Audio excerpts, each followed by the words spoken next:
Hi, welcome to today's lesson. So, we're going to be talking about content now. Are you as excited as I am? Yeah.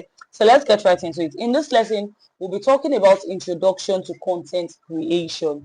What is content creation? What is content? Is content. Everybody's saying, what exactly is it? So, we're going to break that down in this video. Welcome to today's lesson once again. Now, what is content creation? Content creation is the process of generating, designing and distributing valuable content, valuable materials. Let's not use the word content. Valuable materials that engages, informs, entertains, or persuade an audience. Keywords: process of generating, designing, and distributing valuable materials to engage, inform, entertain, or persuade an audience. So whether it's a social media post, it's a vlog, it's a blog, it's a video, an infographic, every piece of content must serve a purpose, either to educate, to entertain, to inspire, or to convert. So let's look at a few examples of content in everyday use. If I own a fashion brand and I post styling tips, now that's a content. What kind of content? Educational content, because I'm teaching people something. If I own a restaurant and I share behind the scenes videos, what kind of content is that? Engaging content. I want people to like, comment, save, and share. I want people to see behind the scenes. If I'm a coach or a consultant and I post client testimonials, this client used my targeting ads and got 500 signups. What's that? That is a trust building content. If I own a real estate brand and I showcase available properties with visual tours, now that's a sales driven content. So why is content creation important? Number one, it helps to build brand awareness. People get to know your brand through consistent content. Number two, it establishes credibility and authority. High quality content positions you as an expert in your niche or industry. Number three, it engages and nurtures your audience. It keeps your audience interested and loyal. Number four, it boosts sales and conversions. A well-structured content can turn followers into paying clients. Number five, it enhances visibility and SEO. Content helps you rank high on search engines that can be discovered. For instance, a skincare brand that consistently shares skincare tips, ingredient breakdowns, and customer reviews is trying to build trust. As a result, followers are more likely to buy their products because they see them as experts. They talk about different skincare problems, so they assume that these people must actually know what they are doing. Now, let's look at types of content with real life applications. To create a balanced content strategy, you must use different content formats that suit your brand and audience. So what are the types of audience formats we have? We have four major types of audience formats. We have text-based formats, we have image-based content, we have video-based, and we have audio-based. So when we talk about captions, maybe captions on Instagram, how to style your hoodie for any occasion, that's a text-based content. A blog post and an article, maybe a write-up on your website, is a text-based content. A quote or tweet, maybe a motivational or educational quote, is a text-based content. Guides and tutorials, maybe step-by-step instructions, are all text-based content. Now, the second type of content is image-based content. Image-based content are those ones you see. So we have like pictures kind of. So we have carousels. There's multiple slide posts for storytelling and education. This is an example of a carousel.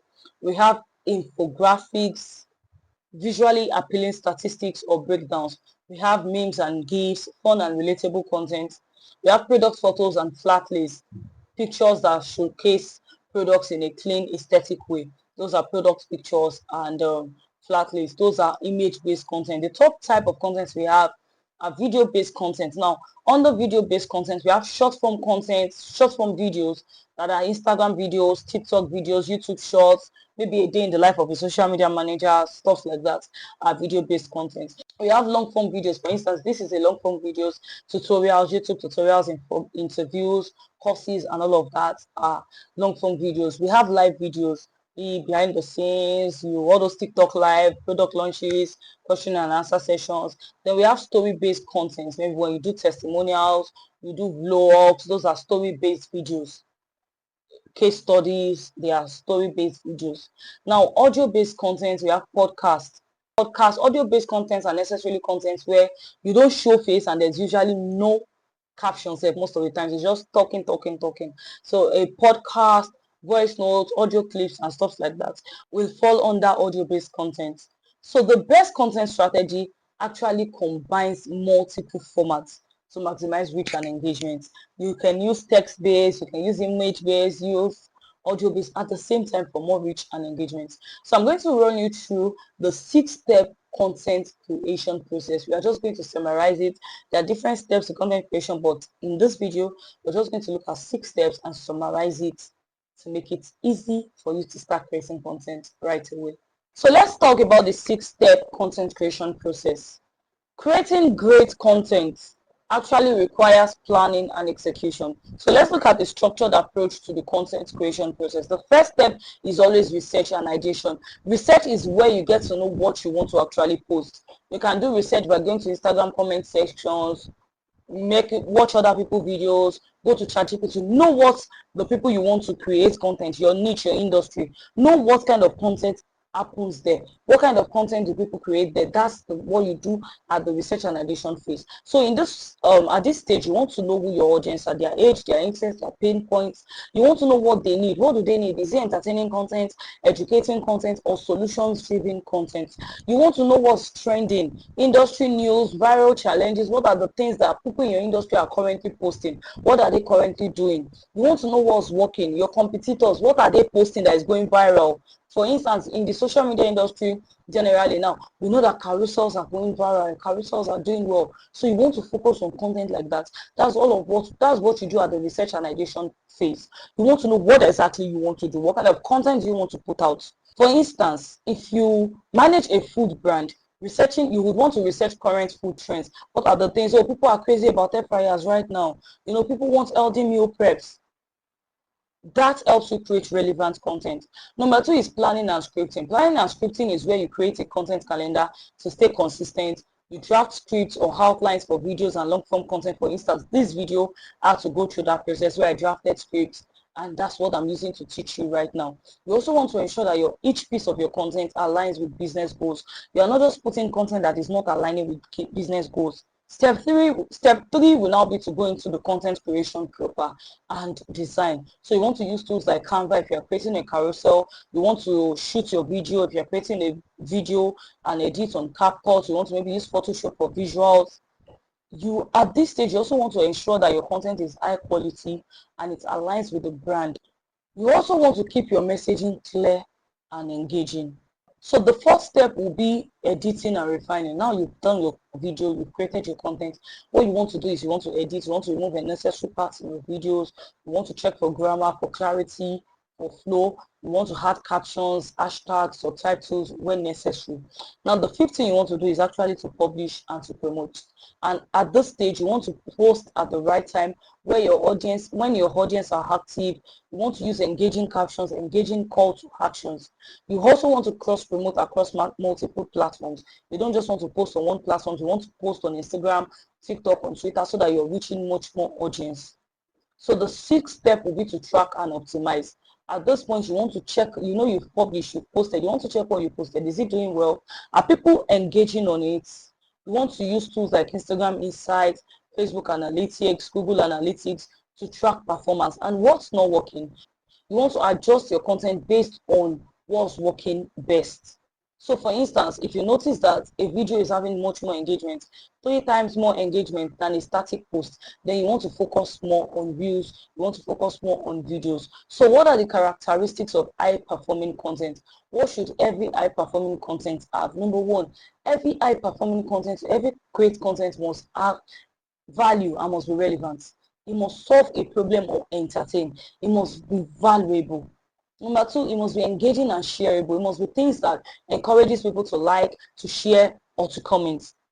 Number 3, it must be clear and well structured. It must be easy to consume. You cannot say you want to create a carousel for us now. Your carousel is 20 slides. You are using 8 font size. You are using 6 font size. How do we read it? So your content must be easy to consume. Number 4, your content must be consistent. It has to match the brand style and tone. For instance, the way you would create content for a real estate brand is not the same way you would create content for a brand that sells trenches food or a brand that sells hip-hop fashion. So it has to match the brand tone. Is the brand professional? Are they funny? Are they creative? What tone are they using to communicate with their audience? Is it casual? So you want to make sure that your content is aligning with those goals. For instance, as much as I love creative designs on Canva, if I were to create a flyer for a real estate brand, I'm not going to use creative design. But if I were to create that same flyer for a fashion brand, I might want to use creative fonts, outlines and all of those things. So number 5, your content has to be SEO friendly. You must use relevant keywords for visibilities. For a content to perform highly, then it has to be SEO friendly. For instance, if you look at Nike creates high engaging content using motivational storytelling. They tell athlete success stories. They use high quality visuals, professional photography and video production. Then they use UGCs, user generated content. They feature customers wearing Nike products. Now their content is relatable, is inspiring, and it's action driven, which makes them a leader in the sportswear industry. So in summary, all we are saying that content generally is any information you put out on social media, and the goal is to serve a purpose, which can be to educate, to inspire, to entertain, or to sell. Now, content creation is what guides these activities. Content creation requires different steps, from research, where you get to find out what you want to post, to tracking, where you finish posting and you want to check if what you post was good enough. Take lessons from what you post to guide the next thing you will be posting. So that's the end of today's lesson. In the next lesson, we'll be talking about a content strategy. What is a content strategy and how do you actually create a content strategy? See you in the next lesson.